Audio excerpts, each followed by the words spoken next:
Bismillahirrahmanirrahim. Assalamualaikum warahmatullahi wabarakatuh. Alhamdulillah wa bihi nasta'in. Asyhadu an la ilaha illallah wahdahu la syarika lah. Wa asyhadu anna sayyidana Muhammadan 'abduhu wa rasuluh. ونصلي ونسلم على هذا النبي الكريم سيد المرسلين وعلى آله وصحبه أجمعين. أما بعد، أيها المؤمنون اتقوا الله، أوصيكم وإياي بتقوى الله، فقد فاز المتقون. Muslimin dan muslimat, mudah-mudahan dirahmati Allah Subhanahu wa ta'ala. Di dalam sebuah hadis an Alqamah bin Wa'il haddatsahu anna abahu haddatsahu qala inni laqa'idun ma'an nabi sallallahu alaihi wasallam idh ja'a rajulun yaqulu akhar binis'atin faqala يا رسول الله هذا قتل أخي. فقال رسول الله صلى الله عليه وسلم أقتلت؟ قال نعم قتلته. قال كيف قتلته؟ قال كنت أنا وهو نختلط من شجرة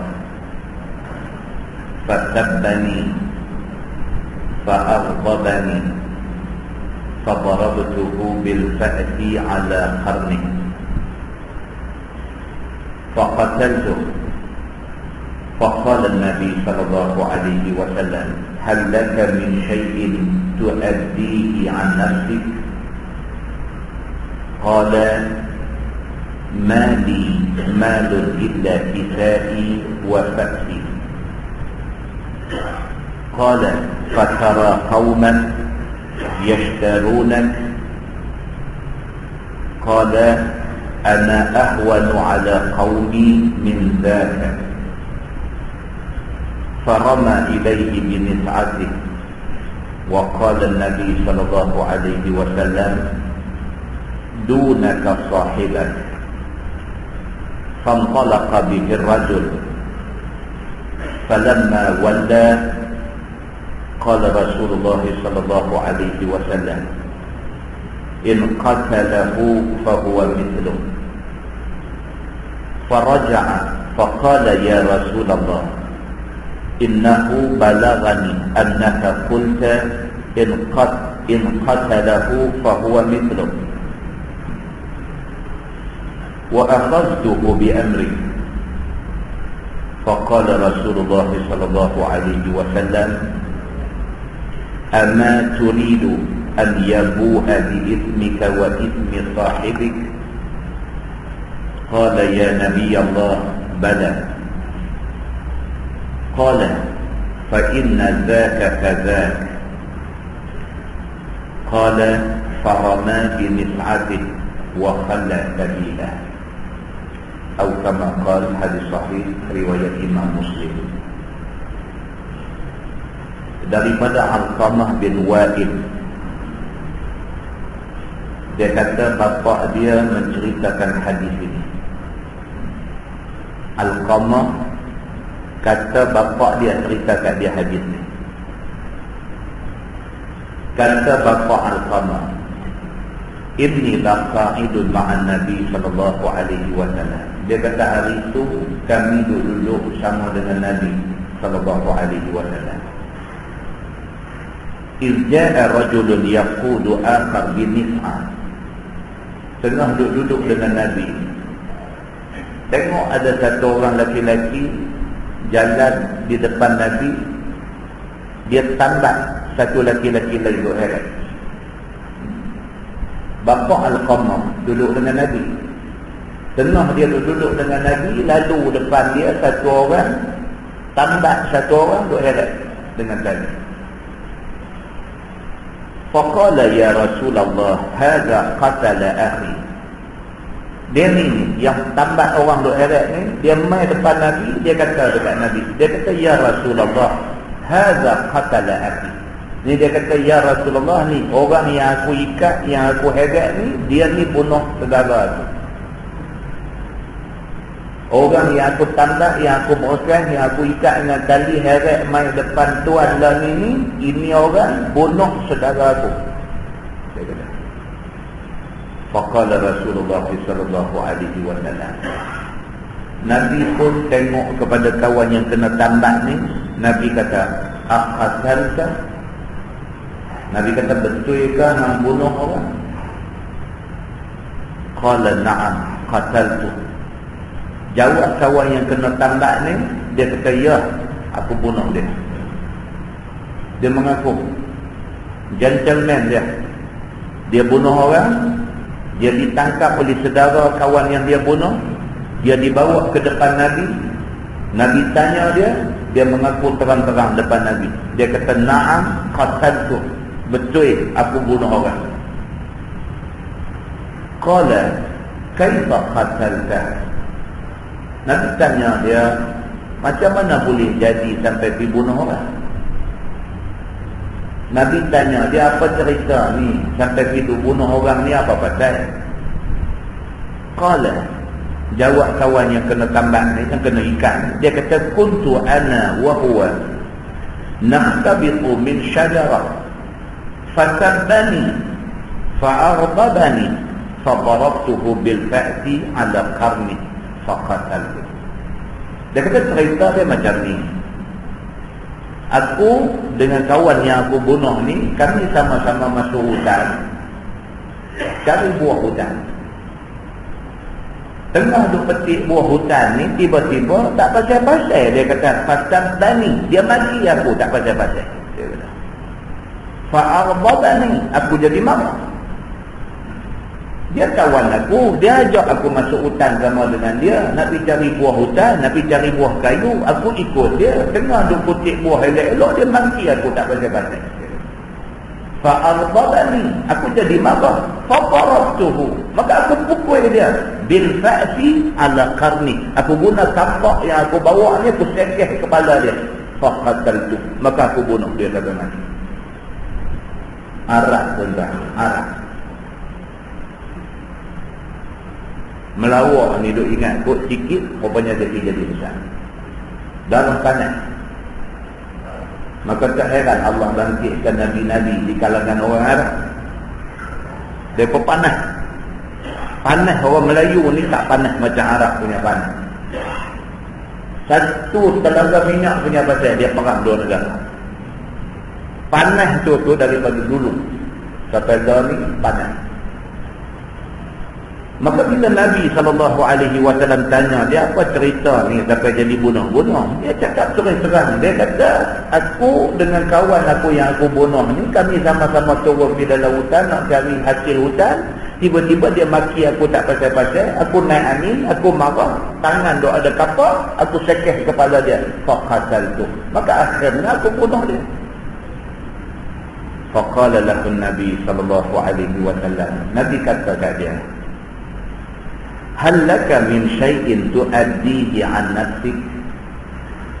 Nabi kata, hang ada apa-apa harta yang boleh digunakan untuk nak bayar diat sebagai tebusan kepada nyawa?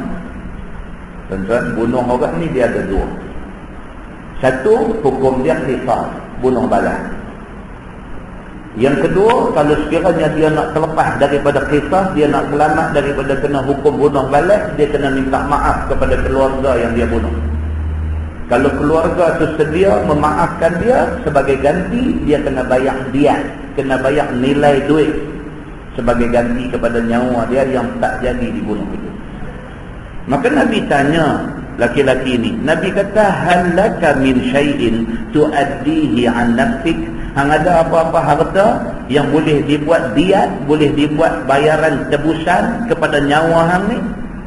Qala, mali malun illa kisai wa fa'si.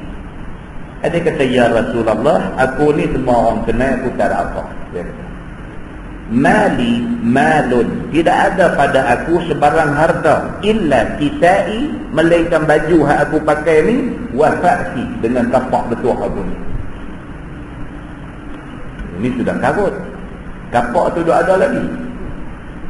Sampai depan Nabi, dia habang lagu tu. Nabi kata, hang ada apa-apa nak bayar ganti rugi kepada nyawa yang hang bagi terbang seorang tu, hang ada apa-apa nak bayar dia, nak bayar tebusan supaya hang terlepas daripada hukum bunuh. Dia kata, semua orang kenal aku orang miskin, apa pun tak ada. Ada kisai ni, pakaian hak aku pakai ni, hak ni ada sepasang yang ada, tak ada lain. Wasa'ti, dan kapak betul aku ni aja, lain tak ada. Qala Nabi sallallahu alaihi wasallam, Nabi kata dekat dia, fatara qauman yashtaruna. Nabi kata, cuba hang tengok kut-kut adik-beradik hang ada apa-apa harta, boleh depa tolong mai tebui hang supaya hang tak kena hukum bunuh. Nabi kata, hang ada adik-beradik? Ada tak ada adik-beradik yang ada harta yang boleh mai bayar kepada keluarga yang hang bunuh ni, supaya dengan bayaran itu hang terlepas daripada hukum qisas? Qala ana ahwanu ala qaumi min dhalik. Dia jawab balik dekat Nabi, dia kata, ya Rasulullah, tuan tak tahu saya siapa. Saya ni ahwanu min dhalik. Saya ni tak ada nilai pada kaum saya, pada keluarga saya, pada siapa-siapa. Saya ni orang terbuang. Saya ni orang tak kisah. Hidup orang tak kisah, mati pun orang tak kisah, ada pun orang tak kisah, tak ada pun orang tak kisah. Orang Arab kata wujudu bukan adat. Ada serupa macam tak ada. Saya ni manusia meluput tepi gantang. Saya ni manusia tak ada nilai dalam masyarakat. Siapa nak buat peluang duit nak main tebus nyawa saya daripada kena qisas? Farama ilaihi binis'ati. Wa qala Nabi sallallahu alaihi wasallam, dunaka sahibak. Nabi pun dengar macam tu, tali hak duk tambat dia ni duk ada tangan Nabi. Nabi dengar macam tu, farama ilaihi binis'ati. Tali tu Nabi lempak balik dekat kawan hak duk heret tadi. Nabi lempak tali tu pergi kat dia. Nabi kata, dunaka sahibak. Nabi kata, kalau begitu terpulang tahan lah, nak buat apa dekat dia. Tak ada jalan, itulah. Dia sudah bunuh orang, hukuman yang duk tunggu dia satu aja, qisas, pancung mati. Satu jalan saja dia boleh terlepas daripada qisas, iaitu dengan kemaafan daripada keluarga yang dia bunuh. Itu pun sudah dimaafkan, kena bayar dia, kena bayar tebusan. Kalau tak ada duit nak bayar tebusan, Nabi kata kat dia, serah balik dekat keluarga yang hang bunuh ni, terpulanglah mereka nak buat apa dekat. Fanfalaqa bihi rajul. Dia ni pun dapat balik tali ni, dia heret baliklah kawan. Mana dia nak pi, wallahu a'lam, Tuhan aja yang tahu. Sebab benda sudah dibawa depan Nabi, Nabi sudah buat keputusan macam tu, maka serah balik ke dia. Dia pegang tali, dia heret nak pi balik. Falamma walla, bila dia pegang aja tali itu pusing nak pi, qala Rasulullah sallallahu alaihi wasallam, Nabi kata in qatalahu fa huwa mithluh. Nabi kata kesian dekat dia ni. Kalau dia bunuh kawan yang bunuh saudara dia ni, dia serupa dengan kawan tu. Nabi kata. Nabi serah balik tali kat dia, ikut hang nak buat apa dekat kawan ni. Dia ni bunuh orang, sudah sabit kesalahan dengan pengakuan. Dia mengaku dia bunuh, sudah sabit kesalahan. Nabi sebagai hakim sudah menjatuhkan hukuman. Sama ada hang nak terlepas dengan bayar dia, kalau hang tak ada duit, hang akan kena hukum mati. Aku serah balik kepada keluarga yang hang bunuh. Tapi bila pusing aja Nabi kata in qadalahu fa huwa mithluh. Kalau darah dibayar darah, dia ni bunuh saudara hang nak bunuh dia balik. Kalau macam tu, hang dengan dia sama. Nabi kata, dendam, darah nak bayar dengan darah, sampai bila pun tak selesai masalah. Tapi itu hukuman dia. Tetapi kalau itu yang dipilih, tak selesai masalah. Nabi kata kalau dia nak buang geram pasal kawan ni bunuh saudara dia nak buang geram dengan nak bunuh balik. Nabi kata hang sama dengan dia ni. Dia ni bunuh saudara hang bunuh dia sama. Faraja'ah. Dia ni rupa-rupanya tadi duk berhenti tu telinga tu dengar Nabi kata. Patah balik mai dekat Nabi sallallahu alaihi wasallam. Faqala ya Rasulullah innahu balagani annaka qulta in qatalahu fa huwa mithlu wa akhadtuhu bi amri. Dia patah balik mai dekat Nabi, dia kata ya Rasulullah, tadi aku dengar tuan kata macam ni. Tuan kata kalau saya bunuh dia ni saya sofa macam dia ni. Betul ke? Dia tanya dekat Nabi. Kalau betul, wa akhadtuhu bi amri. Lah ni dia kata dekat Nabi, saya serah balik dekat tuan. Tuan kata apa saya ikut. Aduh marah tadi ni, marah nak balas dendam balik tadi ni. Dengar Nabi kata banyak tu. Nabi kata kalau hang dibunuh dia balik, hang sama macam dia. Dia patah balik mai dekat Nabi. Dia kata ya Rasulullah, betul ke aku dengar tadi macam ni, macam ni, macam ni? Nabi kata betul. Kalau betul, dia kata wa akhadtuhu bi amrik. Dia kata lah ni ya Rasulullah, aku serah balik benda ni dekat tuan. Katalah apa pun aku turun. Faqala Rasulullah sallallahu alaihi wasallam, Nabi bersabda, Nabi kata ama turidu an yabu'a bi ismik wa ismi sahibik. Nabi kata dekat dia, hang mau dah dia ni yang bersalah bunuh saudara hang ni, dosa hang Allah akan bagi dia pikul. Dosa saudara hang yang dia bunuh, dosa tu pun dia akan pikul. Hang mau tak kalau Tuhan bagi macam tu? Qala ya Nabi Allah, bala. Dia ni kata kalau macam tu sudah tentu aku setuju. Kalau dosa aku setakat hari ni yang aku buat, tikat dia. Kerana aku lepas dia daripada hukum bunuh, dosa aku dia tanggung.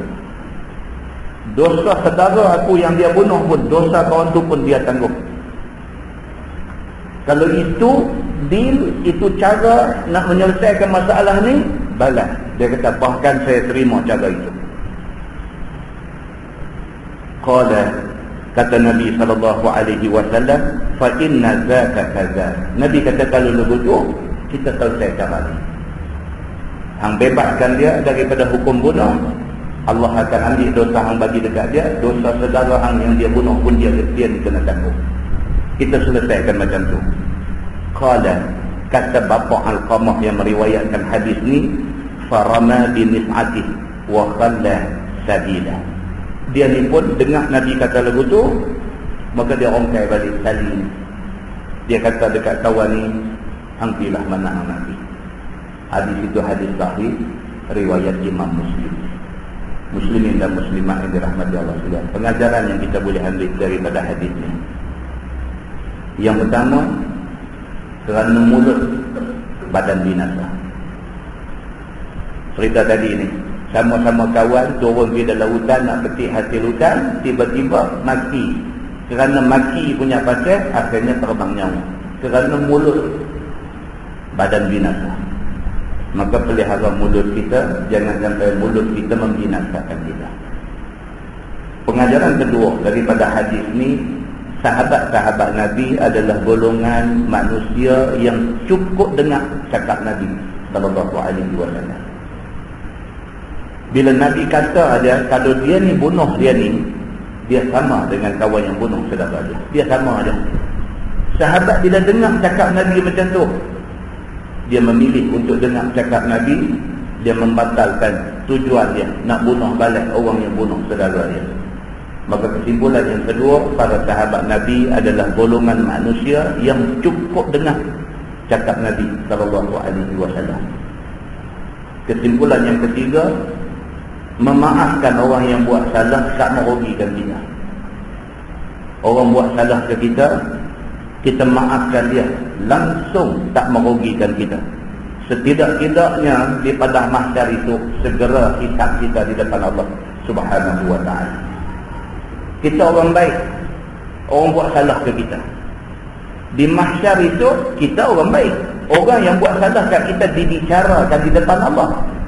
Perbicaraan dia melibatkan kita, maka kita tertahan juga kerana nak selesai perbicaraan dia ni. Kalau kita maafkan dia, kita cepat ke dalam syurga. Maka memaafkan orang langsung tak merugikan kita. Nabi SAW bersabda, Nabi kata, "Ma zadallahu 'abdan bi'afwin illa 'izza." Nabi kata, tidaklah Allah menambah kepada seseorang hamba itu, tidaklah Allah menambah kepada seseorang hamba yang memberi maaf kepada orang itu, illa 'izza, melainkan kemuliaan. Orang yang sanggup bagi maaf dekat orang, Allah tambah kemuliaan. Itu maksudnya. Orang yang apabila ada orang buat salah dekat dia, dia maafkan orang, Allah tambah dekat dia 'izza, kemuliaan. Maka kesimpulan yang ketiga, jadikanlah diri kita orang yang mudah bagi maaf pada orang yang buat salah pada kita.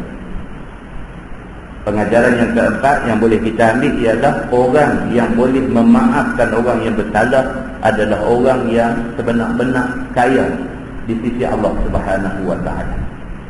Nabi SAW bersabda, Nabi kata, "Laisal ghina an kasratil mal, walakinnal ghina ghinan nafs." Nabi kata, tidaklah kaya itu orang yang banyak harta. Nabi kata, bukanlah orang kaya atau orang yang banyak harta. Walakinnal ghina ghinan nafs. Tetapi yang betul-betul kaya adalah orang yang kaya jiwa. Jiwa dia kaya, maka dia boleh bagi maaf orang yang buat salah kepada dia. Jiwa dia kaya. Orang yang simpan dendam, ini orang miskin jiwa. Maka dia berhajat kepada nak balas dendam. Tapi orang yang boleh bagi maaf dekat orang buat salah, jiwa dia kaya, maka dia tak berhajat kepada sesiapa. Dia memaafkan semua kesalahan orang pada dia. Mudah-mudahan mukadimah itu memberi manfaat kepada kita semua, insya-Allah. Kita menggunakan tafsir Nurul Ihsan jilid 3. Nurul Ihsan jilid 3.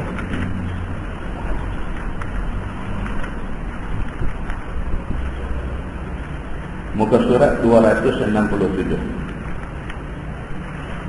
Muka surat 267. Kita masih lagi berada di dalam tafsir Surah Al-Ahzab.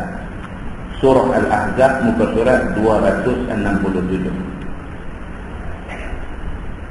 Ayat 49. A'udzubillahi minasyaitonir rajim. Ya ayyuhalladzina amanu. Wahai segala orang yang beriman dengan Allah Subhanahu wa taala dan Rasul. Ayat ni Allah Subhanahu wa taala nak sambung lagi tentang kisah nikah kahwin. Maka dalam ayat 49 suratul Ahzab Allah berfirman, ya ayyuhalladzina amanu, wahai orang yang beriman, idza nakahtumul mu'minat thumma talaqtumuhunna min qabli an tamassuhunna.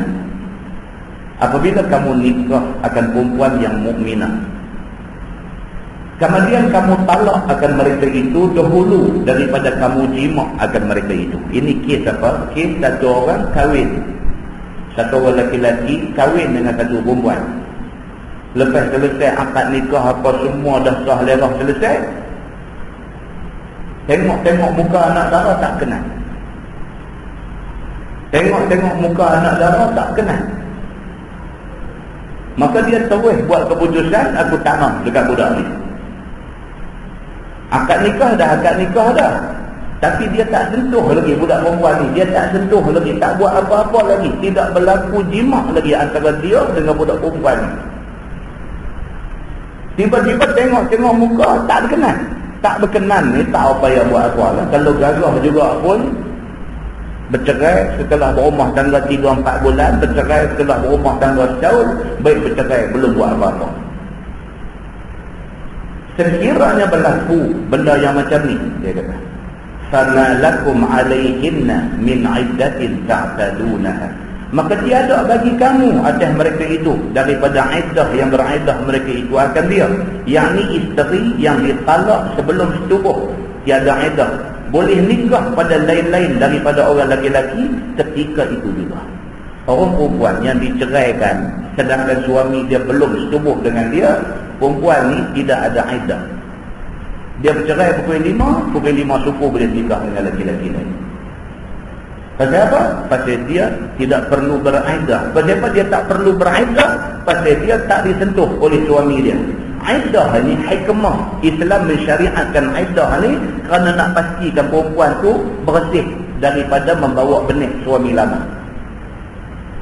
Apabila suami dia tak sentuh dia, maka tak timbul soal ni, maka tidak ada iddah bagi dia. Ini hukum fiqh.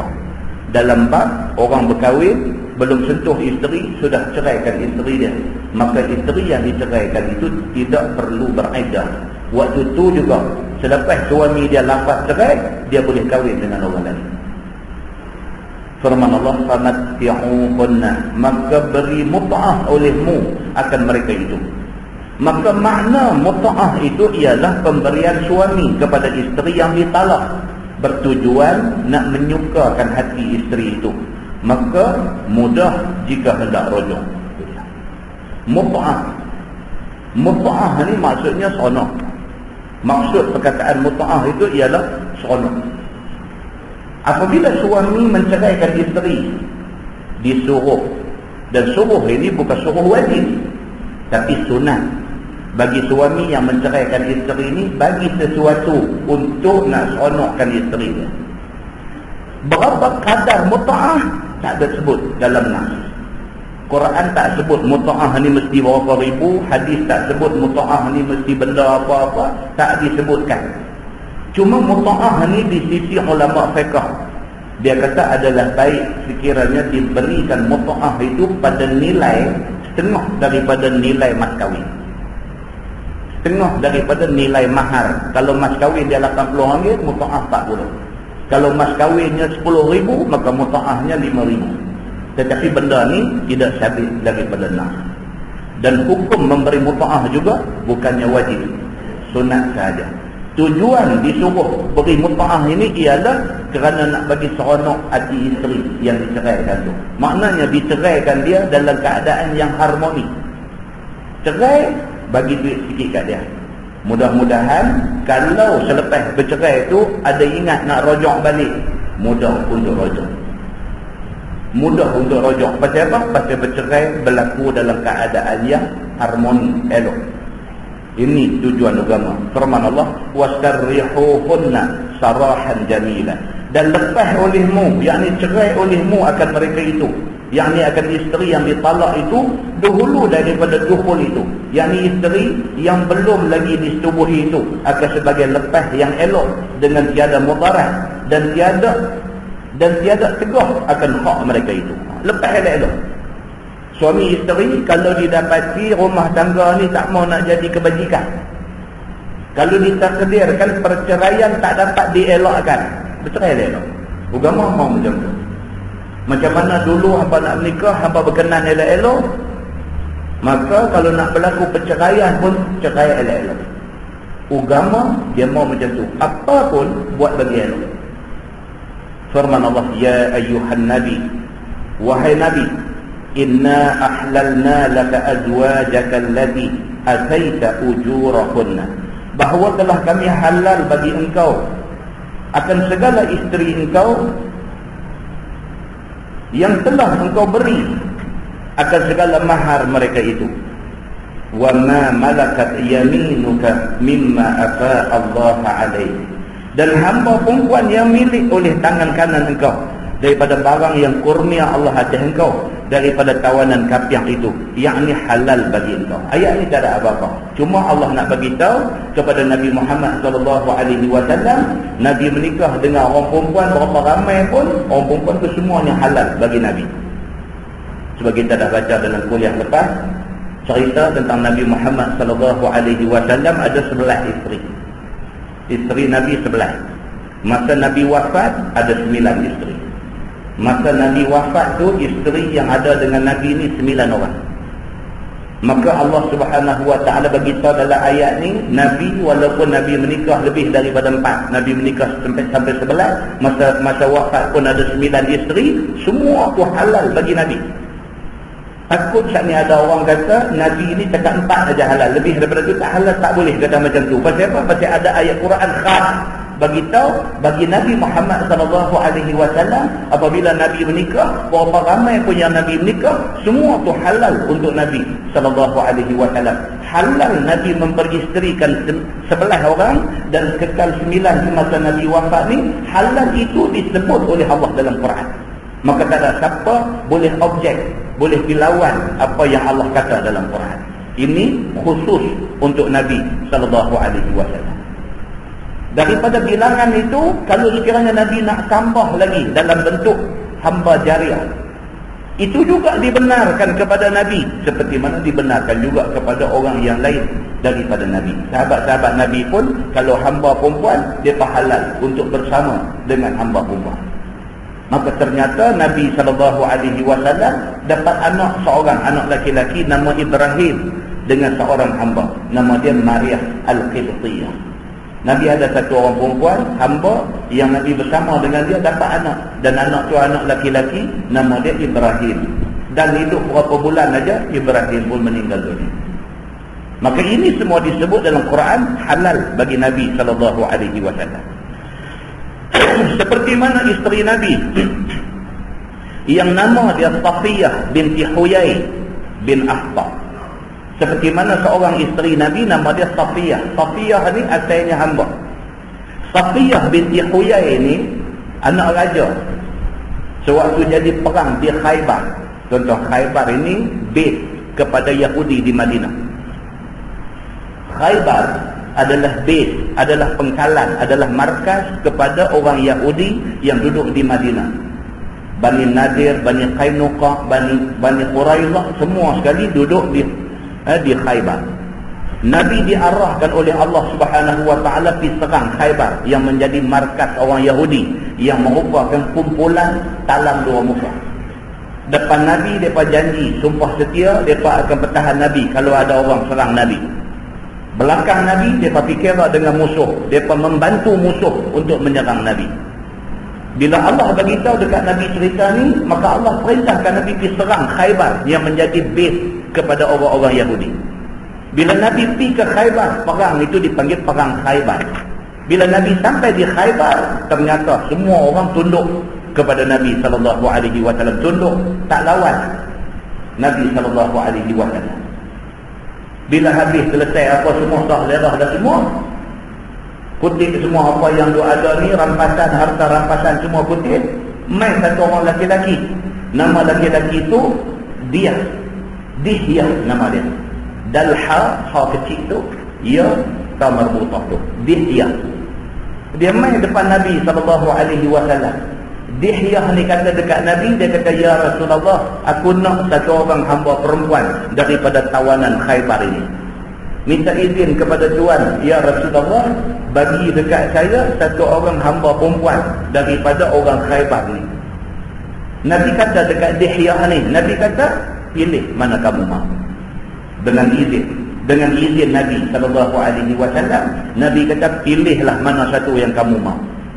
Maka Dihyah ni pergi tengok ni, orang tawanan ada ni, tengok mata sudah tangkap Safiyah binti Huyai.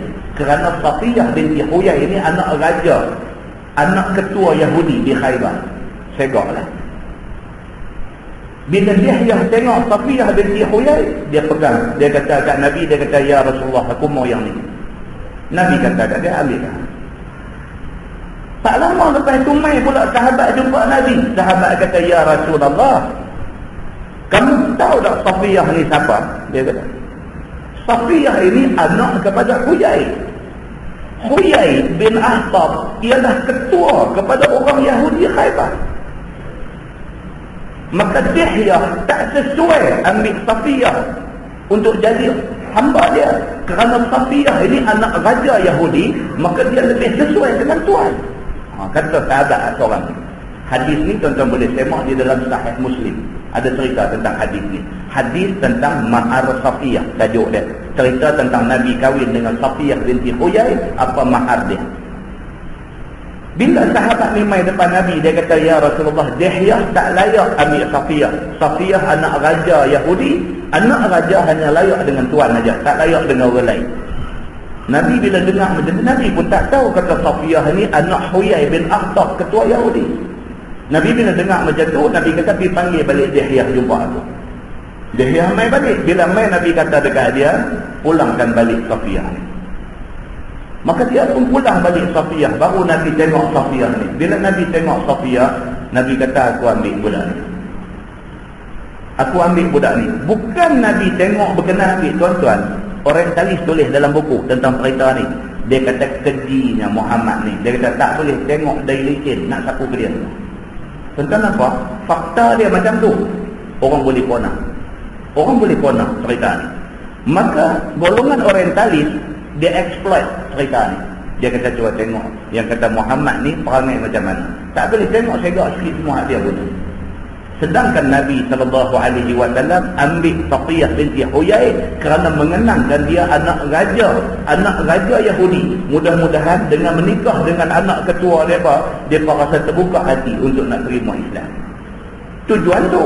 Tetapi ditafsirkan oleh musuh dengan tafsiran yang busuk. Cerita dia macam tu je. Fakta sama, tafsiran yang tak sama. Muslimin dan muslimat yang dirahmati Allah sekalian. Bila Nabi ambil saja Safiyah binti Huyai ini, ambil atas status hamba tawanan perang. Malam tu juga Nabi mengisytiharkan, Nabi memerdekakan dia. Dia merdeka daripada status hamba. Dan Nabi SAW selepas memerdekakan Safiyah binti Huyai bin Akhtab ini, Nabi kata, aku nak menikah dengan dia. Maka Nabi menikah dengan Safiyah binti Huyai ini. Esok harinya baru dibuat kenuri menikah Nabi ini. Nabi kata, siapa-siapa yang ada lebihan makanan letak di sini. Maka siapa-siapa yang ada pakai main lumbuk makanan di atas satu hamparan. Kemudian Nabi kata, inilah kenuri aku kahwin dengan Safiyah. Simple saja. Tak ada keluar kad daripada 12 sampai 6 petang apa tak ada. Lalu tu kira pengisytiharan Nabi menikah dengan Safiyah binti Huyai.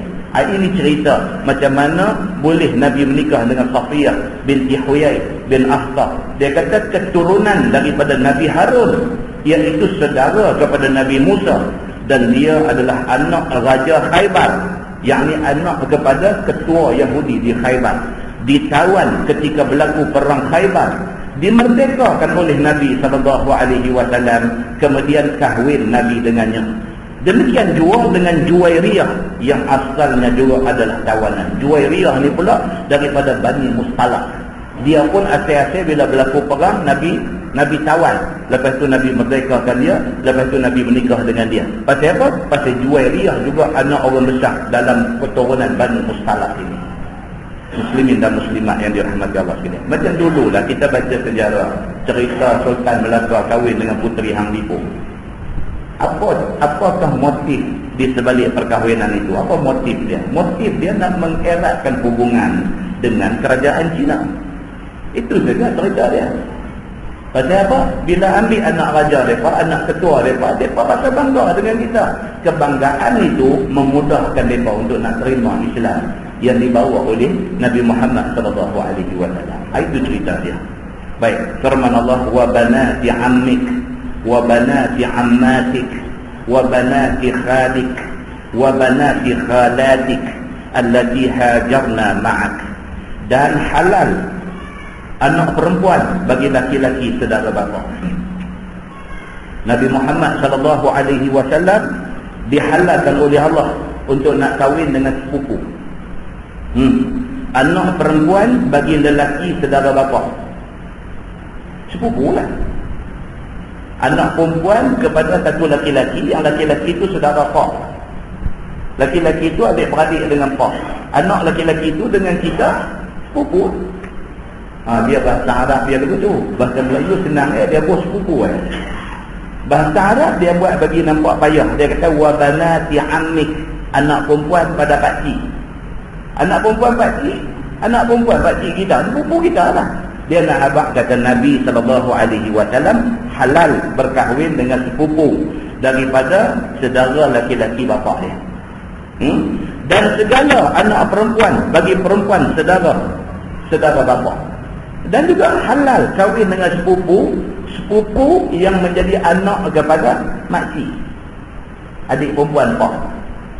Maknanya dia nak abang kata Nabi halal kahwin dengan sepupu. Tak kira sepupu tu belah pak ke, sepupu belah mak ke, sepupu ni halal kahwin. Lagu tu cerita dia.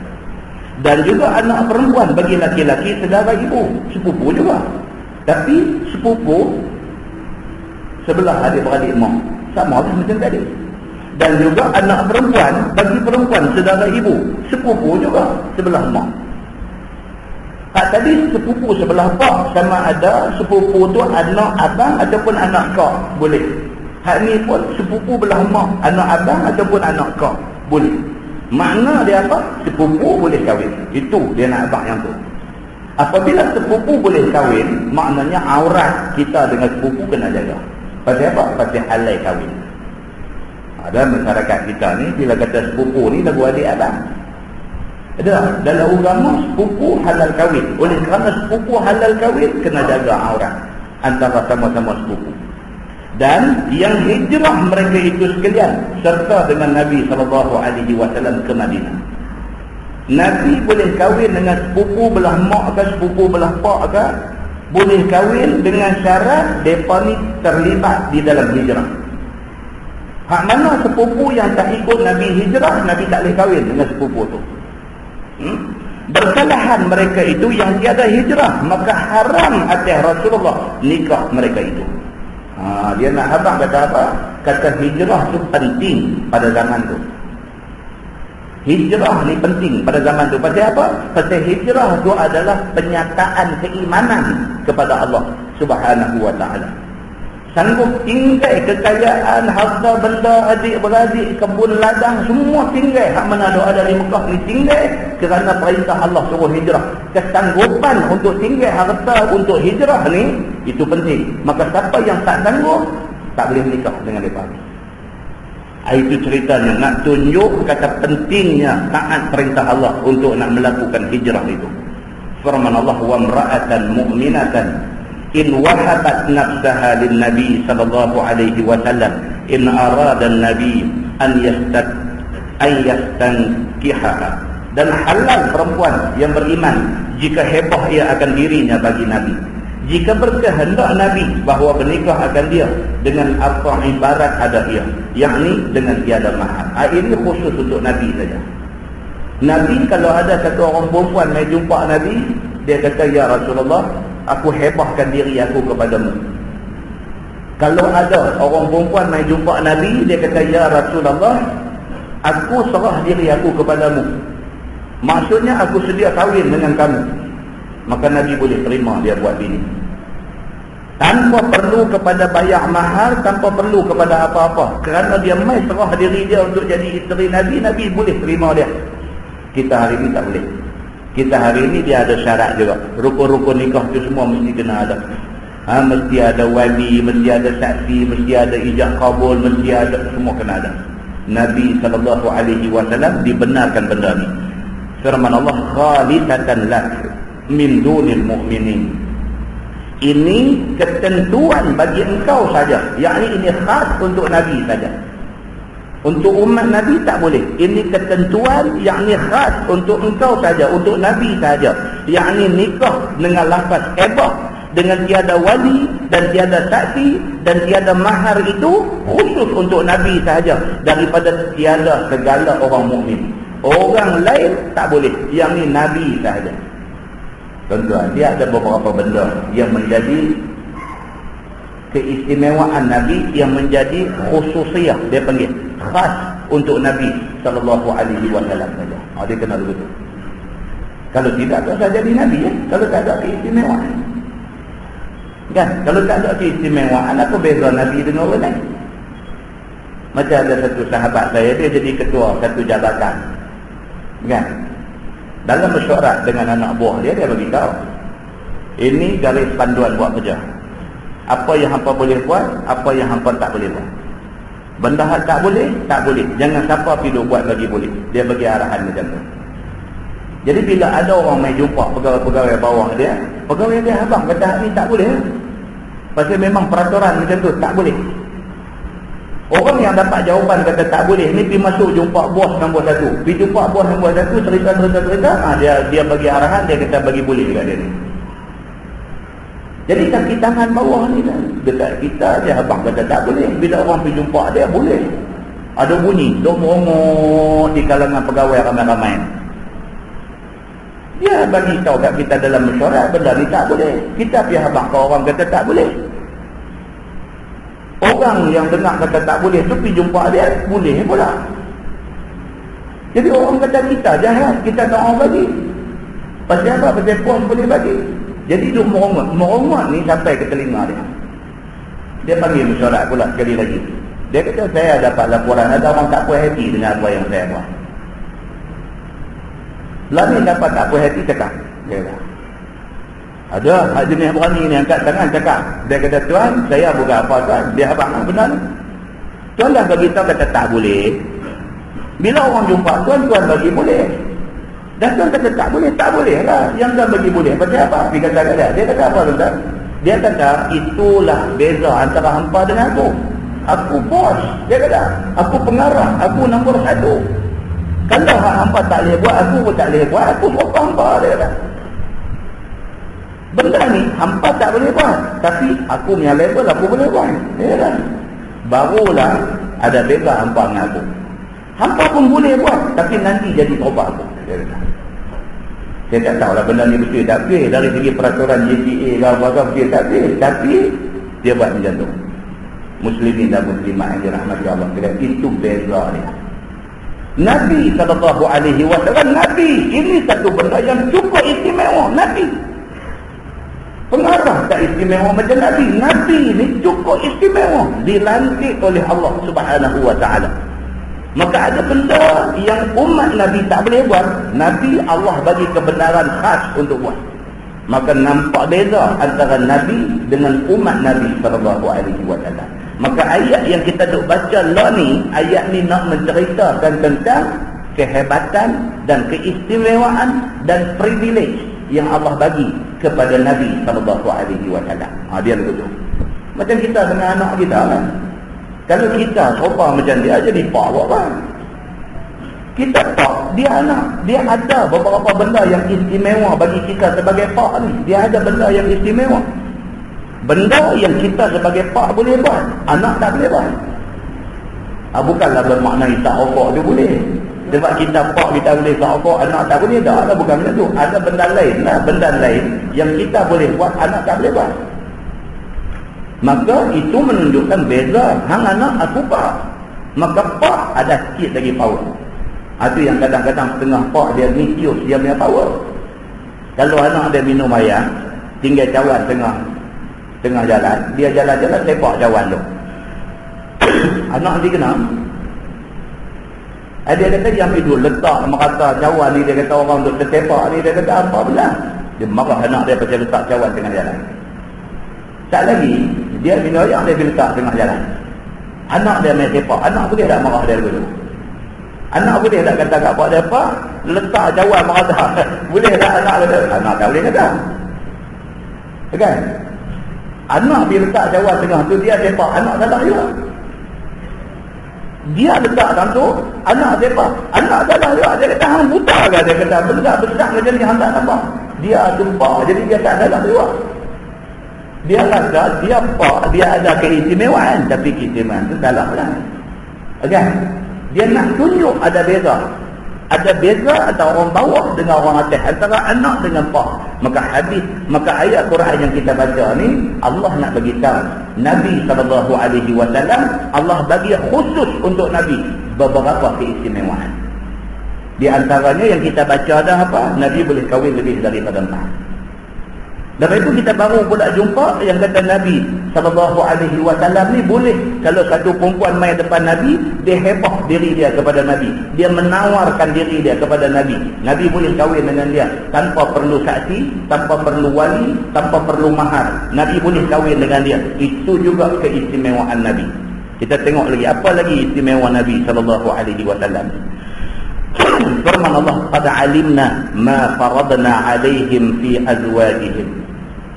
Sungguh telah kami ketahui barang yang kami fardu atas mereka itu pada segala hak isteri mereka itu, daripada segala hukum, yakni tidak boleh nikah lebih daripada 4 perempuan, dan tak boleh nikah dengan tiada wali dan tiada saksi. Allah kata kami telah memfardukan wali kena ada, saksi kena ada, mas kahwin kena ada pada umat Nabi Muhammad yang lain. Tetapi ini untuk Nabi dikecualikan benda-benda ini semua. Tuhan sebut benda ni kepada Nabi SAW. Firman Allah, wa ma malakat aymanuhum, dan pada barang yang milik oleh tangan kanan mereka itu daripada hamba perempuan dengan beli ataupun lainnya, halal kemudian daripada istibra dengan satu haid. Bagi Nabi SAW, dia boleh ambil hamba-hamba sahaya ini buat isteri dia, boleh ambil buat perempuan yang boleh bersama dengan dia. Dibenarkan macam tu, dan dibenarkan juga kepada umat seluruhnya untuk nak ambil hamba buat sebagai perempuan yang dia nak hidup bersama. Dan diberi keistimewaan kepada Nabi SAW, kalau sekiranya nak kahwin dengan satu perempuan yang macam ni, boleh dengan sekali suci aja. Sedangkan bagi orang lain kena tunggu 3 kali suci. Keistimewaan untuk Nabi SAW. Likaila yakuna alaika haraj, supaya tiada ada atas engkau itu sempit pada nikah. Tujuan Allah bagi keistimewaan ni kepada Nabi, tujuan dia apa? Supaya Nabi dalam hal nikah kahwin ni diberi kelonggaran.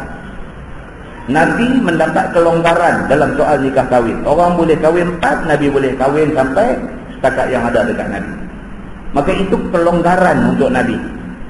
Mai perempuan nak hebah diri, Nabi boleh terus kahwin dengan dia tanpa perlu kepada saksi, kepada wali, kepada apa. Nabi boleh terus kahwin dengan dia.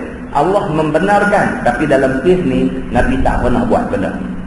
Nabi tak pernah ambil perempuan yang hebah diri untuk nak kahwin dengan Nabi. Nabi tak pernah ambil. Boleh kalau ambil tak salah, tapi Nabi tak ambil. Kelonggaran yang diberikan oleh Allah tu Nabi tak ambil. Keterangan ada di dalam hadis, wa kana Allahu ghafuran rahima, dan adalah Allah itu Tuhan yang amat mengampun pada barang yang sukar pelihara. Allah ni Maha Pengampun dalam perkara yang kita tak boleh nak jaga, tak boleh nak kontrol. Benda apa yang kita tak boleh jaga, tak boleh nak kontrol, tuan-tuan? Kasih sayang. Kita tak boleh nak kontrol bagi sama banyak, tak boleh. Bagi orang yang menikah lebih pada orang, bini ada 2, 3 atau 4, dalam kasih sayang ni dia tak boleh nak kontrol, nak bagi dia ni pun aku bagi 100%, dia ni pun aku bagi 100%, tak boleh. Benda ni luar kawalan. Bagi kita yang tak ada 2, 3 bini ni, kita kira dengan anak-anak. Kita ada anak 4 orang, dalam 4 orang tu kita tak boleh sukat sama banyak kasih sayang dekat mereka. Tak boleh buat benda tu, di luar kontrol kita. Ada hak seorang tu kita sayang terlebih daripada hak 3 lagi. Ada hak seorang tu sayang terlebih daripada 3. Ada seorang sayang terlebih, ada seorang tu kurang sayang terlebih. Ada juga. Apa-apa kira nak salah dia ni, apa-apa kira nak salah dia ni, apa-apa kira nak salah dia ni, dia ada. Benda ni benda luar kawalan. Nabi SAW sendiri minta ampun kepada Allah dalam soal ini. Nabi kata apa? Ya Allah, aku boleh berlaku adil dalam soal pemberian mata benda, tapi aku tak mampu berlaku adil dalam soal hati. Nabi kata. Dalam isteri yang ramai ni, Nabi berat dekat Aisyah. Masa Nabi sakit, Nabi doa kepada Allah, ya Allah, kalau sekiranya nak wafatkan aku, wafatkanlah aku di rumah Aisyah. Nabi kata. Ini menunjukkan apa? Temperat tu lebih pada hak satu orang. Temperat lebih. Mungkin pada dia pandai buat dia tarik sesuai dengan kita punya mau. Misalnya hak lain duduk bantuh, tak ada jadi tawang, tak ada jadi hayai, tak ada jadi tak mau. Hak ni kira lagu kena-kena, aku sayangkan pada dia tarik ni. Kita kata misalnya begitu. Ataupun ada lah dia pandai apa, urut apa dia abang tu, urut rimau ke apa ke, ada satu spesial dia tu, jadi kita terlebih kat dia pasal tu. Ataupun kita terlebih kat dia, ada pasal. Jadi benda-benda ni dia duk tarik persentis lebih ni. Benda-benda yang macam ni. Maka Nabi minta ampun kepada Allah, janganlah jadikan ini sebagai satu kesalahan pada aku. Nabi kata, pasal terlebih sayang pada orang yang tertentu. Maka dia sebut dalam ayat ni wa kana Allahu ghafuran, dan adalah Allah Subhanahu wa taala Tuhan yang amat mengampun pada barang yang sukar pelihara, dia kata, dan amat rahim dia pada meluah hukum nikah itu. Tuhan Maha Penyayang dalam memberikan keluasan dan kelonggaran dalam hukum nikah kepada Nabi sallallahu alaihi wasallam. Firman Allah, turji man tasha'u minhun, engkau takhir mana-mana perempuan yang engkau kehendaki daripada giliran mereka itu, yakni isteri-isteri engkau. Watu'i itu baris dia tolong perbetul, dia tulis watu'i, watu'i bawah waw tu ada baris bawah. Watu'i ilaika man tasha, dan engkau rapat kepada mana-mana yang engkau kehendaki daripada mereka itu, yakni daripada isteri engkau, maka engkau datang akan dia. Ini lagi satu keistimewaan yang Allah bagi dekat Nabi saja, bukan dekat orang lain. Orang lain kalau menikah lebih daripada seorang, giliran mesti adil. Orang lain kalau menikah lebih daripada seorang, giliran mesti adil.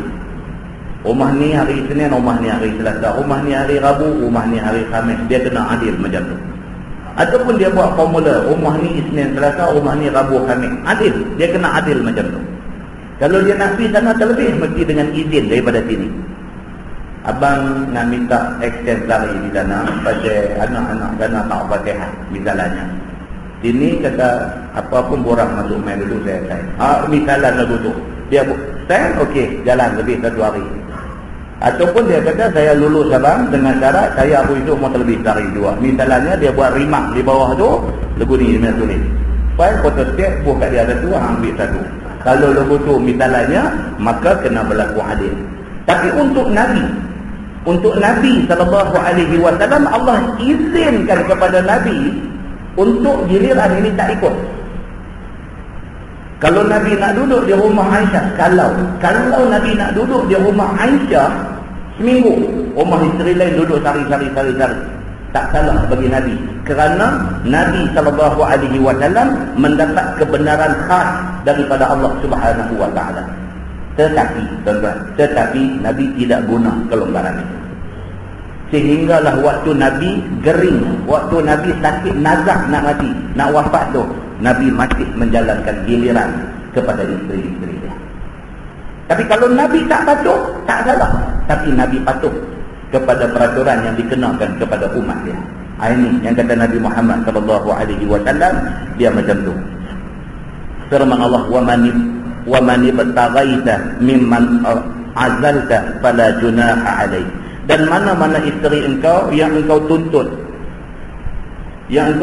pula kemudian daripada engkau perazim daripada giliran itu, maka tiada mengapa atas engkau pada tuntutnya dan rapat akan dia kepada engkau. Maka Nabi SAW boleh untuk nak pergi. Hak tadi dia tak pergi 5 hari, lepas tu dia nak pergi 3 hari, Nabi terpulang dekat dia. Dia nak buat macam mana giliran, dia ni 3 hari, dia ni sehari, dia ni seminggu. Tidak salah bagi Nabi SAW. Diberi pilih akan Rasulullah SAW pada yang demikian itu. Kemudian daripada wajib akan giliran itu atasnya. Pada mulanya Nabi macam juga syariat kepada umat Nabi, giliran kena adil. Kemudian turun ayat ni membenarkan Nabi untuk tak ikut giliran yang semestinya. Walaupun Nabi dapat kebenaran, Nabi tetap mematuhi giliran yang adil yang ada itu. Firman Allah, dzalika adna an taqarra a'yunuhunna wa la yahzanna yarda'na wa yardaina bima ataitahunna kulluhunna. Bermula demikian itu, yakni bagi pilih itu terlebih hampir bahawa suka hati mereka itu, yakni isteri-isteri Nabi itu, dan tiada duka cita mereka itu. Yang kata isteri-isteri Nabi ini, mereka boleh terima apa juga keputusan Nabi, mereka terima, tak duka cita mereka. Yang kata isteri Nabi ini, yang tu ada 9 orang masa Nabi wafat tu, mereka tak ada masalah, tak kisah. Kalau ditakdirkan Nabi nak pergi tidur di rumah Aisyah lebih seminggu, main rumah mereka 1 malam pun mereka tak kisah. Dan cerita mereka ni belakang dada ni disebut oleh Allah Subhanahu wa taala dalam Quran. Ini istimewanya isteri-isteri Nabi. dan redha mereka itu dengan barang yang engkau datang akan mereka itu sekaliannya. Mereka redha. Macam mana yang Allah kata, macam mana Nabi buat, mereka redha. Tak ada seorang pun isteri Nabi SAW yang bangkang apa yang diberitahu oleh Allah Subhanahu Wa Taala kepada Nabi. Oh, kita tak boleh hari ini nak dapat mereka tu, tak boleh. Jadi hal saja. Dan dia rumah bini tu, balik main rumah bini ni, balik-balik sampai tu dia pergi buka beg, dia ambil baju, dia pun setrika bagi Hanmi selai baju, dia simpan balik. Sekali lagi dia saja buat buka nanti, oh dia kata ni awak siapa setrika baju sampai berlubang, dia nak buat taik kat kau tu. So dia sebut tu.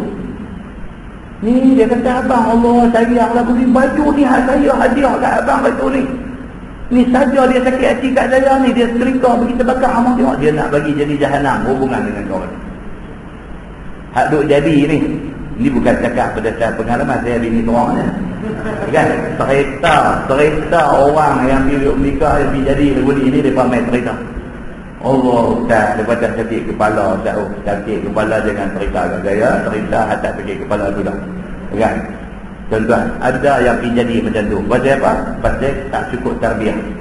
Tak cukup tarbiyah, maka dia tak faham benda-benda macam ni, dia cari pasal. Isteri-isteri Nabi, Allah sebut kisah daripada dalam Quran, mereka redha.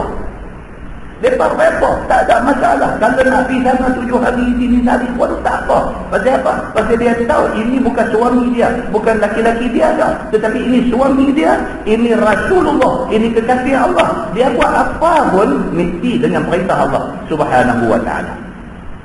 Macam tu punya doa ada dekat isteri-isteri Nabi, dan redha mereka itu dengan barang yang engkau datang akan mereka itu sekaliannya. Lagu mana Nabi buat, mereka redha semua.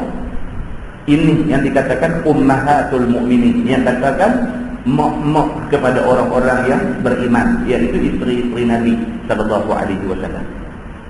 Firman Allah, wallahu ya'lamu ma fi qulubikum, dan Allah itu Tuhan yang ketahui barang yang dalam segala hati kamu, yakni daripada kasih perempuan dan cenderung hati lebih kepada setengah. Allah tahu. Allah tahu betul-betul dia ni sayang hak mana lebih daripada. Allah tahu mana satu yang sayang lebih. Kita dah cerita dalam kuliah lepas macam mana Nabi sayang dekat Khadijah. Sayang dekat Khadijah ni macam mana, kita dah cerita. Sampai Khadijah dah tak ada dah. Khadijah dah tak ada dah. Nabi tu ingat lagi dia. Bila sembelih kambing seekor, Nabi pesan. Nabi kata ambil bahagian ni biar hantar dekat keluarga Khadijah. Khadijah dah tak ada. Khadijah mati masa di Mekah. Nabi dah main Madinah dah. Dah ada di Madinah ni, isteri Nabi pun dah ada ramai dah. Dalam keadaan tu pun bila buat korban, bila buat apa, Nabi ambil satu bahagian. Nabi kata yang ni tolong dibagi dekat Polan bin Polan. Dia ni keluarga Khadijah. Nabi sayang dekat Khadijah ni sampai keluarga Khadijah Nabi tu ingat, Nabi tu jaga. Walaupun Nabi sayang kepada semua isteri dia, tapi tentu tak payah buat. Ayat ni dia kata apa? Allah tahu, wallahu ya'lamu ma fi qulubikum. Allah tahu apa yang ada dalam hati kamu. Kamu sayang hak mana lebih, Allah tahu. Macam orang tanya semalam di masjid Berangkadan, orang tanya boleh tak boleh kita buat korban pada orang yang sudah meninggal dunia? Boleh. Sabit dengan hadis Nabi sallallahu alaihi wasallam. Nabi sallallahu alaihi wasallam pernah buat korban kepada isteri-isteri dia. Sedangkan pada masa Nabi buat korban itu sudah ada isteri yang wafat. Khadijah sudah wafat, ada beberapa orang yang dah wafat. Nabi sallallahu alaihi wasallam bila buat korban tu, Nabi kata ini untuk isteri-isteri aku. Nabi tak sebut isteri-isteri yang hidup, tapi Nabi kata ini untuk isteri-isteri aku. Maknanya termasuk yang sudah mati. Maka di situ orang pegang nak hadis itu sebagai dalil bahawa buat korban kepada orang yang sudah meninggal dunia sunnah Nabi sallallahu alaihi wasallam. Cerita dia macam tu. Tentu kita nak buat apa pun kita kena tahu boleh ke tak boleh. Benda ni Nabi buat ke Nabi tak buat, kita kena tahu. Bila kita tahu bahawa ibadat yang kita buat tu hati kita rasa lapang, rasa tenang, kita tidak buat ikut-ikut, tapi kita buat berdasarkan kepada keterangan daripada hadis Nabi sallallahu alaihi wasallam. Macam tu. Baik, jadi dia kata Allah tahu apa yang ada dalam hati Nabi dari segi cenderung kepada mana lebih, mana kurang, Allah Subhanahu wa ta'ala tahu semua. Maka yang kami beri pilih akan dikau pada isteri engkau kerana memudah hati engkau ya Muhammad. Allah bagi pilih dekat Nabi, nak pergi duduk rumah isteri mana lebih, isteri mana kurang, itu nak bagi kemudahan kepada Nabi sallallahu alaihi wasallam. Firman Allah, wa kana Allahu aliman halima. Dan adalah Allah itu Tuhan yang amat mengetahui dengan segala makhluknya. Lagi amat halim, yakni amat tiada menyegera dengan azabnya. Allah Subhanahu wa ta'ala ni Tuhan yang halim, tak kalut dari segi nak turun azab bala ni. Allah tak kalut. Allah buat turun bala tu kira memang patut turun lah. Sikit-sikit punya kesalahan Tuhan tahu turun bala. Bila serius punya kesalahan baru bala Allah turun. Allah Subhanahu wa ta'ala bersifat halim. Dia kata halim maksudnya tak terburu-buru dalam nak menghukum orang. Tak terburu-buru dalam nak menghukum orang. Apa yang jadi kepada kaum Ad, apa yang jadi kepada kaum Samud, kita baca dalam Quran, kita tengok tafsir dia, kita tahu tahap bantah kaum Ad dengan kaum Samud ni memang dah sampai tahap Tuhan ambil tindakan. Kalau sikit-sikit Tuhan tak ambil tindakan, Tuhan bagi Nabi dia pergi nasihat, Tuhan buat turun mai ayat, Tuhan buat macam-macam dulu nak bagi daripada insaf, sedap. Tapi kalau dah sampai tak boleh insaf, tak boleh sedap, tak boleh ambil pengajaran, last sekali tidak ada pilihan, baru azab diturunkan. Maka Allah tangguh azab, memberi peluang kepada orang yang buat salah ni. Itu sifat halim Allah Subhanahu wa ta'ala. Allah tidak terburu-buru di dalam nak menyegerakan azab. Firman Allah, la yahillu lakan nisa'u min ba'd. Tiada halal bagi engkau ya Muhammad nikah perempuan daripada kemudian yang demikian itu 9 orang isteri yang pilih engkau itu. Itu dia. Allah Subhanahu wa ta'ala stop dekat tu aja kebenaran dekat Nabi.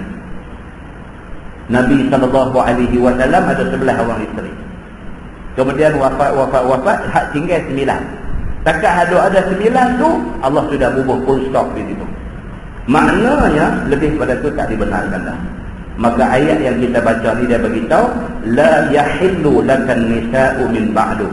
Tiada halal bagi engkau ya Muhammad nikah perempuan daripada kemudian yang demikian itu. Yakni kemudian daripada 9 orang isteri yang engkau pilih itu tak boleh nikah dah lepas daripada itu. Iaitu satu Aisyah binti Abi Bakr radhiyallahu anha.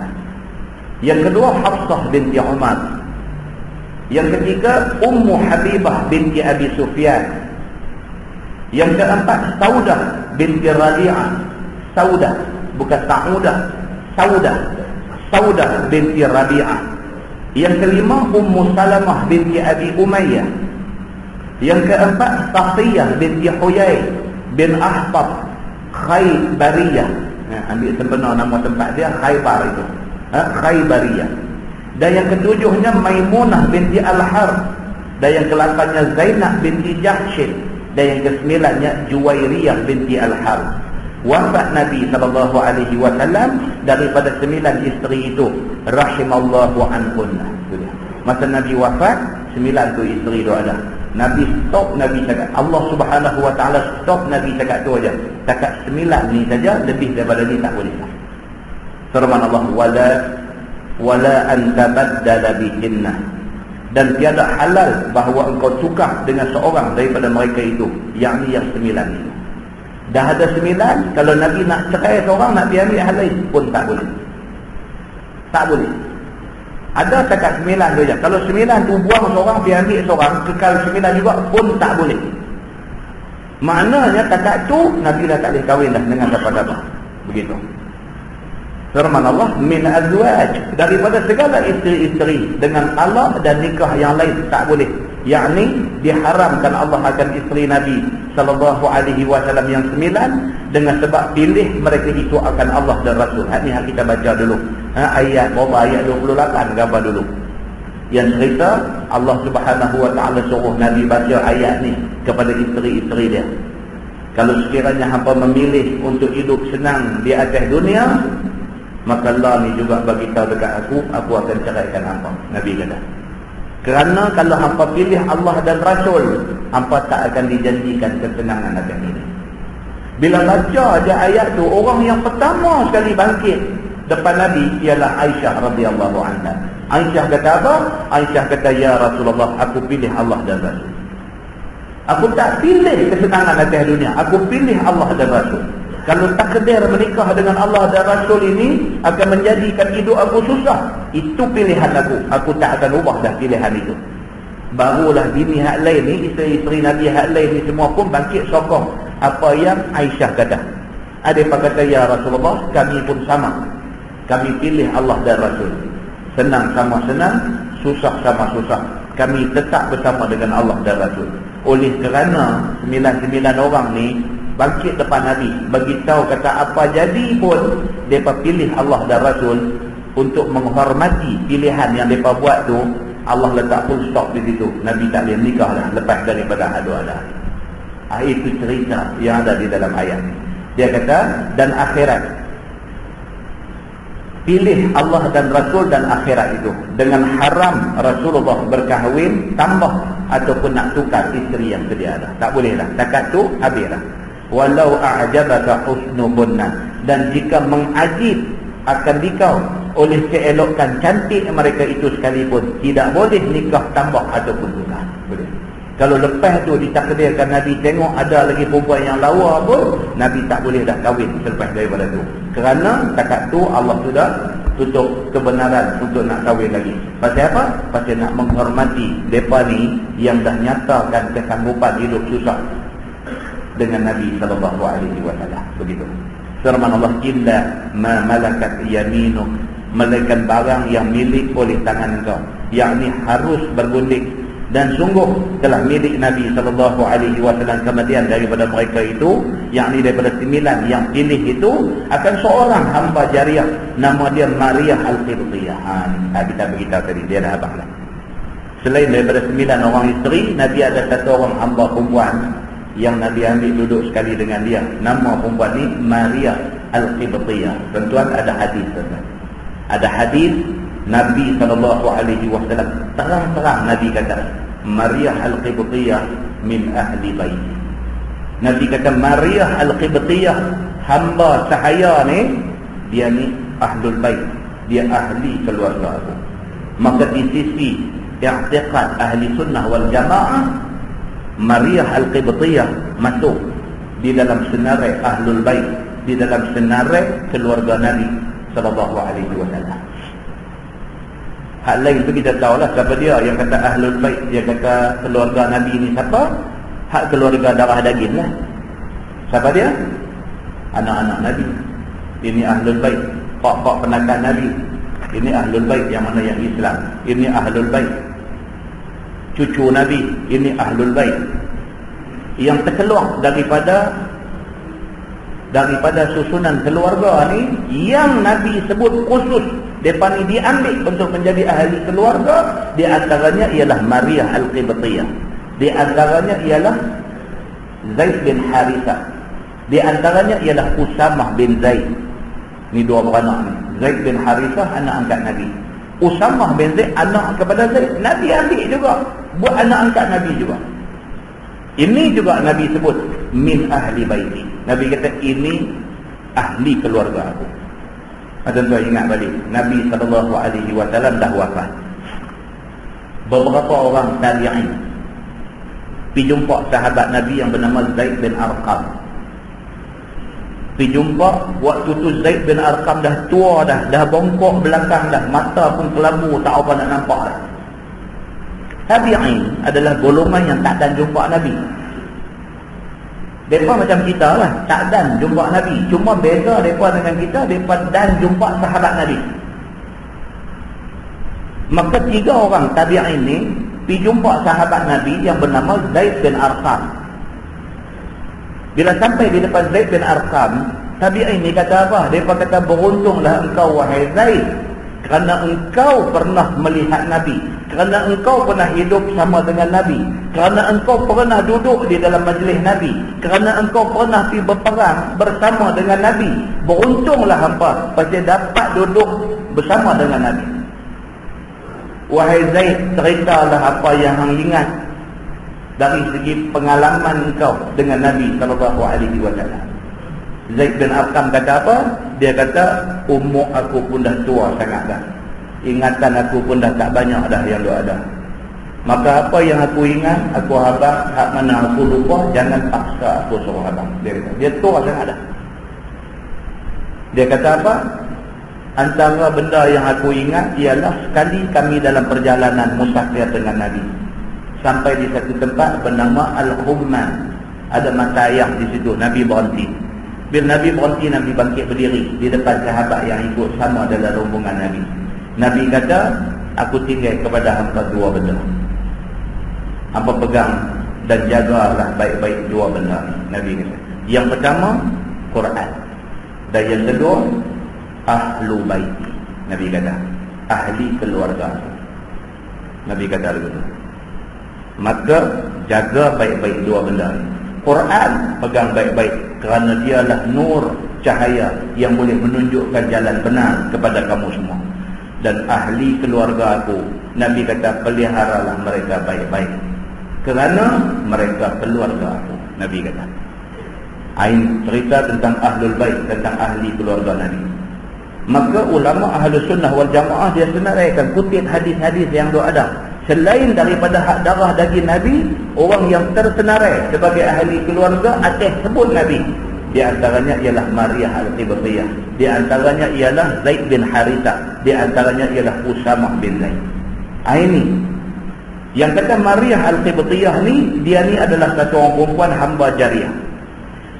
Nabi SAW bersama dengan dia dapat satu orang anak laki-laki, nama dia Ibrahim. Tuan-tuan bayangkan, anak Nabi kita dah beritahu dalam kuliah lepas. Anak Nabi ni semua dengan Khadijah. Isteri lain ni tak ada anak dengan Nabi. Lain daripada anak dengan Khadijah, seorang lagi anak dengan Maria Al-Qibtiyah. Oh, maka Nabi sayang sangat dekat Maria Al-Qibtiyah. Nabi sayang sangat dekat dia.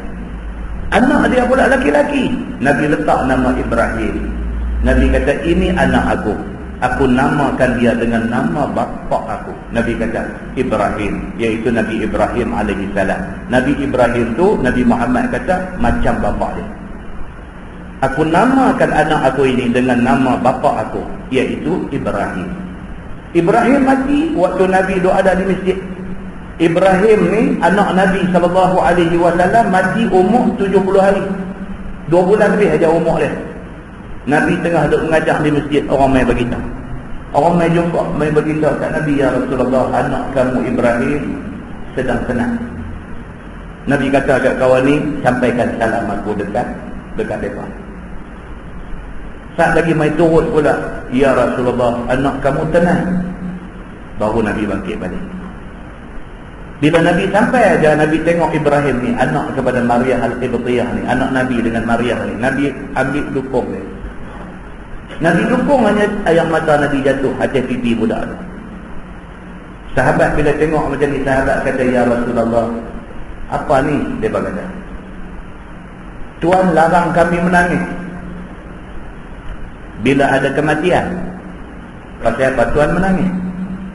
Nabi kata, Allah Subhanahu wa ta'ala Maha penyayang kepada hamba dia.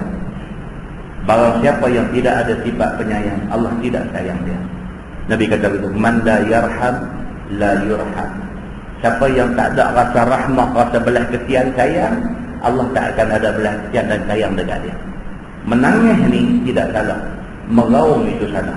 Nabi kata Ibrahim mati di atas pangkuan bapa dia, Nabi Muhammad SAW. Ini cerita anak kepada Maria Al-Qibtiyah yang bernama Ibrahim. Dia kata dapat seorang anak laki-laki nama Ibrahim, mati kecil ia, umurnya 70 hari. Dia beritahu, mati Ibrahim ni umur 70 hari, mati dia. Firman Allah, wa kana Allahu ala kulli syai'in raqiba. Dan adalah Allah Subhanahu wa ta'ala itu Tuhan atas tiap-tiap sesuatu memelihara, atas tiap-tiap sesuatu memelihara dan mengintai-intai. Raqibah ni malaikat raqib dengan malaikat atid. Raqib maksud dia mengintai-intai. Malaikat kita buat apa tang mana pun dia duk intai, dia tulis laporan tentang kita. Maka Allah Subhanahu wa taala raqibah, dia mengintai-intai perbuatan kita. Tak ada satu tempat yang kita pergi yang tidak diintai dan tidak dilihat oleh Allah Subhanahu wa taala. Wallahu a'lam. Baik, kita sambung. Ya ayyuhallazina amanu la tadkhulu buyutan nabi illa an yu'zana lakum ila ta'amin ghairan nazirin. Ayat tu dia akan cerita kepada kita adab antara kita dengan Nabi sallallahu alaihi wasallam. Adab di antara kita dengan Nabi sallallahu alaihi wasallam.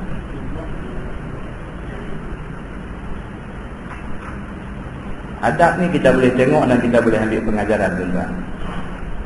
Dia akan cerita banyak cerita. Bila pergi rumah Nabi ni mesti dengan jemputan. Itu dia antara adab dengan Nabi. Nak pergi rumah Nabi ni dia kata biarlah dengan jemputan. Nak masuk rumah Nabi mesti setelah dipersilakan. Kali TV kita tengok ada dalam rumah tak mau gitu. Lalu kita di kampung ni kita tinjai, benda ni kita tinjai. Kita dah ingat ni dia ni duduk sebelah rumah kita berapa lama dah, dia dengan aku sebab dia balik dah. Kan? Kita pun buat lagu rumah kita. Rumah dia tu kita buat lagu rumah kita. Bini dia tengah duk goreng ikan di dapur, balik-balik duk ada dah. Duk haji ni duk ada di meja dah. Dia kata main dia lah. Dia kejut. Tu lah dia kata kalau lawang masuk dalam rumah tak sedang dia duk buat melawak lagu tu. Pasal apa? Pasal dia tu ingat dia dah 35 tahun dah duduk berjiran dengan kau ni. Rumah kau ni macam rumah dia macam rumah kau ni. Tak boleh tuan-tuan. Dalam agama tak boleh macam tu. Rumah siapa pun kita pergi bagi salam. Dia jawab salam, dia jemput masuk baru masuk. Nabi SAW pergi rumah sahabat dia pun Nabi tunggu jemputan. Bila jemput Nabi pergi sampai depan pintu rumah, Nabi minta izin. Boleh tak aku masuk? Dia kata sila, baru Nabi masuk. Nabi pernah dijemput oleh sahabat pergi makan di rumah dia. Nabi ajak sahabat-sahabat lain. Bila sampai di rumah, Nabi masuk. Sahabat Nabi panggil ni, Nabi tahan tak bagi masuk. Nabi ajak dia buat tadi. Tuan rumah panggil Nabi aja. Nabi ni pula tak kenal pula lah panggil dia ni, ada ni kira macam mana? Jom sekali, dia kata. Jom sekali. Jom sekali pakat pi. Tuan rumah dah terkejut dah. Allah, dia tahu Nabi buat lagu ni. Aku panggil Nabi saja, dia angkat main satu trailer. Makanan hak buat ni agak buat Nabi aja. Banyak ni punya mai mana boleh lepas makan. Tu bagi pihak tuan rumah. Bagi pihak Nabi pula bila sampai tu, Nabi minta izin masuk. Nabi masuk, Nabi tahan. Kawan tak dijemput ni, Nabi tahan dulu. Nabi tanya dulu tuan rumah, boleh tak boleh bagi mereka ni masuk? Tuan tengok, ada. Nabi sendiri pelihara adab macam tu. Boleh tak boleh bagi mereka ni masuk? Tuan rumah nak kata apa lagi dah? Takkan nak kata tak boleh? Boleh? Kata boleh. Nabi kata masuk. Nabi ni tuan-tuan, sifat dia apa? Siddiq, amanah, tabligh, fatanah. Nabi ni dia antara sifat dia fatanah, bijak. Nabi tengok ayah muka, Nabi tahu dah dia ni seronok ke tak seronok ke, susah hati ke senang hati, Nabi tahu dah. Lepas Nabi pergi dekat dia, Nabi kata cukup kan makanan yang duk ada ni? Nabi tanya. Nabi orang sendiri. Cukup kan makanan duk ada? Dia ni pun terus terang cakap, dia kata aku takut tak cukup. Nabi kata tak apa, bagi aku cedok makanan ni. Cedok, bubur. Semua orang dapat makan sampai kenyang. Makanan masih ada baki lagi. Nampak tuan? Saya nak fokus di sini adab tuan. Lepas ni insya-Allah kita diberikan masa, diberikan kesihatan, diberikan luang masa. Kita tengok ayat yang nak main ni macam mana cerita adab ni. Nabi SAW bila kita pergi rumah dia, macam mana adab yang mesti kita patuhi. Sampai ke peringkat dia bagi tahu pula. Dia bagi tahu wala musta'nisina li hadithin. Ni ayat yang akan datang ni dia akan bagi tahu. wala musta'nisina li hadithin. Dia kata dah sampai di rumah Nabi, kalau Nabi suruh makan, makan. Wala musta'nisina li hadithin, dan janganlah kamu bercita-cita untuk nak pecah gebang di rumah Nabi. Ada Nabi, tuan-tuan, Nabi ni bukan macam wakil rakyat kita. Nabi ni bukan macam menteri kita. Wakil rakyat kita, menteri kita pun sibuk. Kalau kita tak ada hal pergi rumah dia, tak ada benda penting saja tu sembang, dia pun lemah. Pasal dia dengan anak bini dia pun tak ada masa. Pasal dia habis masa dengan orang ramai. Tapi kita pula tidak dapat parking dalam rumah dia, dia duduk buat tangan gulung. Dia kena senyum lah pasal dia wakil rakyat. Dia kena senyum. Tapi senyum pun dia kata, wah dah dia ni lagu ni.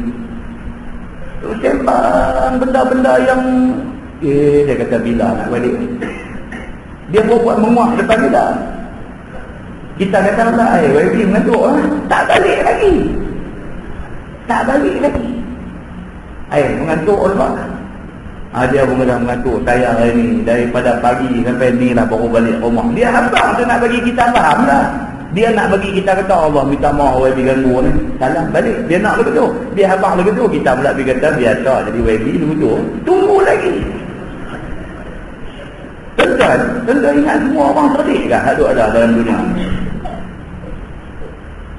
Kalau sekiranya wakil rakyat pun sibuk, masa dengan isteri pun tak ada, dengan anak pun tak ada, pasal duk layan orang ramai semua. Nabi SAW bukan bandingan. Bukan bandingan. Sibuknya Nabi ni Allah aja yang mengetahui. Tiba-tiba orang pergi rumah dia dah duduk tunggu tak mau nak balik. Macam mana urusan Nabi dengan isteri dia, macam mana masa Nabi dengan anak, macam mana. Sehingga kan Allah kena buat turun satu ayat ni bagi tahu dekat orang, jangan tidur ganggu kehidupan private Nabi SAW. Ada turun ayat ni, insya-Allah kita baca bulan depan. Kita tengok macam mana ni adab bila kita pergi rumah orang yang seumpama ni. Apa adab kita nak jaga? Selesaikan keperluan kita dengan dia aja. Kalau kita pergi atas tujuan tu selesai, terima kasih banyak, minta maaf lah saya ganggu, balik pun. Kan? Kita tak boleh lah bila dah dapat peluang tu, mana boleh lepas aku nak dapat dia ni juga senang, mudah sembang berdua pagi. Biji mata merah ni merah bukan mengantuk, merah nak marah kat kita. Tapi duk gagah senyum juga. Tuan-tuan, jadilah manusia yang bijak dalam nak menghadapi hidup. Jadi manusia yang bijak. Bijak maksud kata kita tak menyusahkan orang. Kita tak menyusahkan orang, kita bijak. Inilah yang dia nak beritahu kepada kita, insya-Allah kita baca bulan depan. Dan kita akan tengok juga bagaimana hadis Nabi SAW yang menceritakan tentang sahabat ni. Sahabat yang apabila turun ayat daripada surah Al-Hujurat tu, wala tarfa'u aswatakum fawqa sawtin Nabi, jangan kamu angkat suara kamu tinggi daripada suara Nabi SAW. Bila turun ayat ni, ada satu orang sahabat tu teriak di rumah. Bila turun ayat ni, tegur suara jangan deras daripada suara Nabi. Bila turun ayat ni, ada satu sahabat tu teriak di rumah. Siapa sahabat tu? Sehingga kan Nabi sedang dia ni tak ada. Mana pergi dia ni? Apa pasal tak nampak lama? Tanya-tanya baru dapat tahu. Dia duduk teriak di rumah. Dia tak mau main jumpa Nabi. Bila kita tanya dia pasal apa ni jadi macam ni, pasal apa? Dia kata aku rasa ayat tu Allah buat turun kerana nak tegur aku. Pasal apa pula kata? Pasal dia ni jenis suara teras. Jenis suara teras. Macam kita hari ni, kita kata suara teras ni, satu duduk tepi jalan kereta api. Yang kedua duduk tepi jalan badi. Yang ketiga duduk tepi lapangan terbang. Suara teras. Pasal apa tu dia nak lawan dengan suara apa nama? Kereta api mai dia kena riau, dah cakap tak dengar. Jadi oleh kerana selalu duduk riau, dia jadi cakap riau.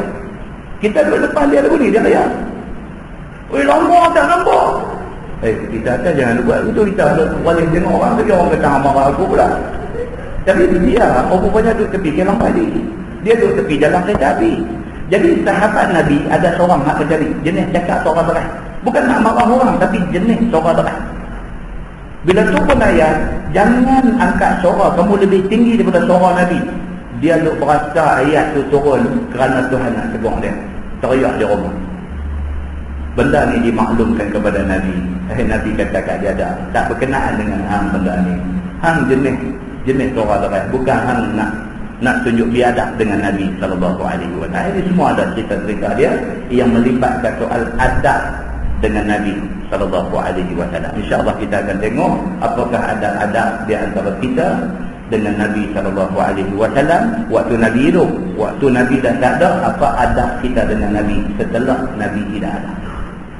Dan dia akan masuk sekali no adab bila kita sampai di Madinah, ziarah makam Nabi itu nak buat macam mana, adab macam mana, nak bagi salam dekat Nabi macam mana, apa semua itu termasuk di antara adab kita dengan Nabi sallallahu alaihi wasallam.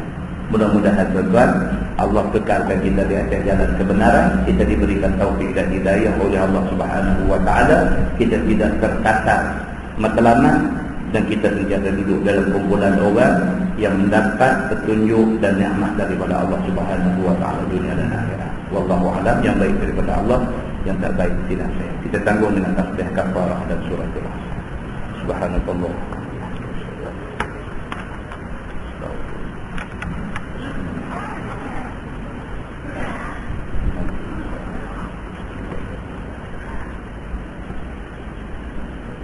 اللهم صل على محمد في الأولين والآخرين وسلم ورضي الله تبارك وتعالى عن سادتنا أصحاب سيدنا رسول الله أجمعين. بسم الله الرحمن الرحيم. الحمد لله رب العالمين حمدا يوافي نعمه ويكافئ مزيدا. يا ربنا لك الحمد كما ينبغي بجلال وجهك الكريم وعظيم سلطانك. رضينا بالله ربا وبالإسلام دينا وبمحمد نبيا ورسولا. اللهم افتح علينا فتوح العارفين وارزقنا فهم النبيين بجاه خاتم المرسلين. اللهم فقهنا بالدين وعلمنا التأويل واهدنا صراطك المستقيم. اللهم أرنا الحق حقا وارزقنا اتباعه وأرنا الباطل باطلا وارزقنا اجتنابه. اللهم اجعل جمعنا جمعا مرحوما وتفرقنا من بعده تفرقا معصوما. وصلى الله على محمد وعلى آله وصحبه وسلم والحمد لله رب العالمين. السلام عليكم.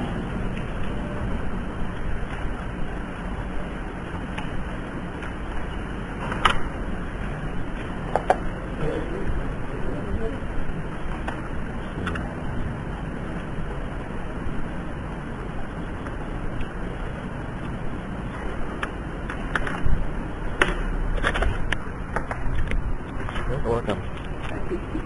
Oh, tidak.